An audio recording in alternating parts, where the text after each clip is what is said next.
बिस्मिल्लाहिर्रहमानिर्रहीम। अस्सलामुअलैकुम। आज हम अपने किचन में बनाने जा रहे हैं देगी स्टाइल गुड़ वाले चावल, वो भी बासमती राइस से।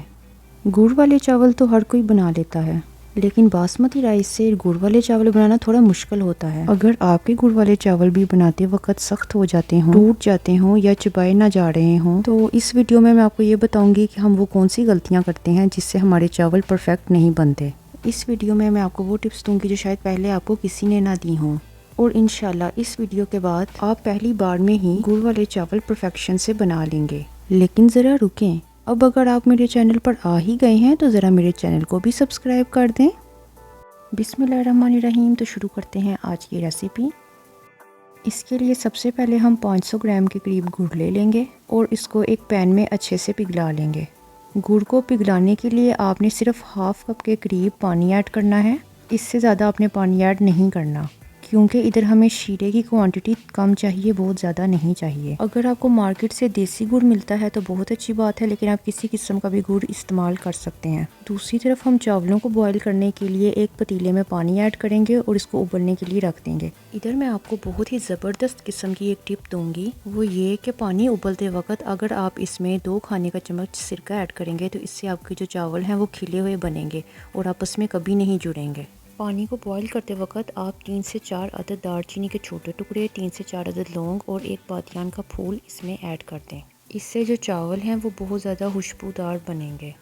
10 से 15 मिनट तक इसको बॉईल होने के लिए रख देंगे। दूसरी तरफ हमारा गुड़ जो है वो भी अच्छी तरह से पिघल चुका है, लेकिन इसमें अभी भी गुड़ के जो चंक्स हैं वो बाकी हैं। हमने इसको कम्प्लीटली डिज़ोल्व करना है। साथ साथ आप इसको चम्मच से भी हिलाएं ताकि ये पैन की सतह पर चिपक ना जाए। जी, तो गुड़ अच्छी तरह से पिघल चुका है। अब हम इसको ठंडा करने के लिए चूल्हे से उतार कर साइड पे रख देंगे। 500 ग्राम गुड़ के हिसाब से मैंने 600 ग्राम बासमती राइस लिए थे, जो मैंने 1 घंटा पहले पानी में भिगो कर रख लिए थे। और दूसरी तरफ पानी को भी अच्छे से उबाल आ चुका है। अब मैं इसके अंदर चावल ऐड करूँगी। मैंने यहाँ पर बासमती राइस यूज़ किए हैं जो कि मैंने आधा घंटा पहले भिगो कर रख दिए थे। अगर आप सेला राइस यूज़ करना चाहते हैं तो आपको पकाने से पहले 3 घंटे पहले इसको सोक करना पड़ेगा। बासमती राइस को सोक करने की ज़्यादा ज़रूरत नहीं होती।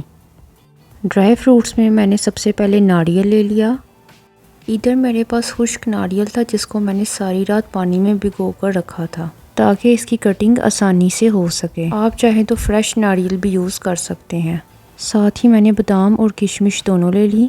अगर रात के वक्त आप बादाम को भिगोना भूल जाएं तो सुबह के टाइम आप इसको गरम गरम पानी के अंदर भी सोक कर सकते हैं। इसके लिए सॉस पैन में पानी को उबाल के उसके अंदर आपने बादाम को ऐड करना है और सिर्फ 2 मिनट उबाले देने हैं। उससे आपके बादाम का जो छिलका है वो बहुत जल्दी उतर जाएगा और आपको ज़्यादा टाइम भी नहीं लगेगा। यहाँ पर मैं छोटे साइज़ का मेवा यूज़ कर रही हूँ। ड्राई फ्रूट्स आप अपनी क्वांटिटी के मुताबिक यूज़ कर सकते हैं, और अगर आपके पास सारे ड्राई फ्रूट्स मौजूद नहीं हैं तो थोड़े ड्राई फ्रूट्स या ड्राई फ्रूट्स के बगैर भी आप गुड़ वाले चावल बना सकते हैं। ये नहीं कि उसके बगैर आप चावल बना ही नहीं सकते, उसके बगैर भी आपके चावल बहुत मज़े के बनेंगे। सोक करने की वजह से नारियल बहुत जल्दी से कट जाता है। इधर हमारे चावल भी बॉयल होना शुरू हो गए हैं। गुड़ वाले चावलों की दूसरी टिप ये है, आपने इसको 90% तक पकाना है। ये देखें, चावल टूट तो रहा है लेकिन मैश नहीं हो रहा। इसका मतलब ये है कि आपका जो चावल है वो एंड तक अच्छा पकेगा और अलग अलग रहेगा। इधर बाज लोग ये गलती करते हैं कि चावलों को 50% तक पका लेते हैं और बाकी 50% वो शीरे में पकाते हैं। शीरे में ओवर कुक करने की वजह से उनके चावलों का दाना रबड़ की तरह सख्त हो जाता है, लेकिन इधर हमने ऐसा नहीं करना।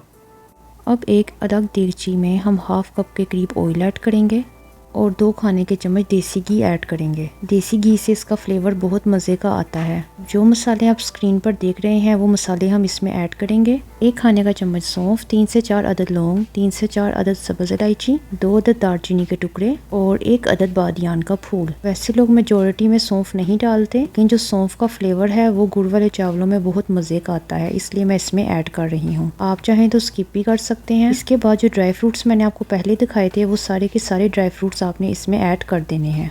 ड्राई फ्रूट्स ऐड करने के बाद आपने बराबर चम्मच हिलाते रहना है ताकि हमारे ड्राई फ्रूट्स अच्छी तरह से हर जगह से पक जाएं और कहीं से जल ना जाएं।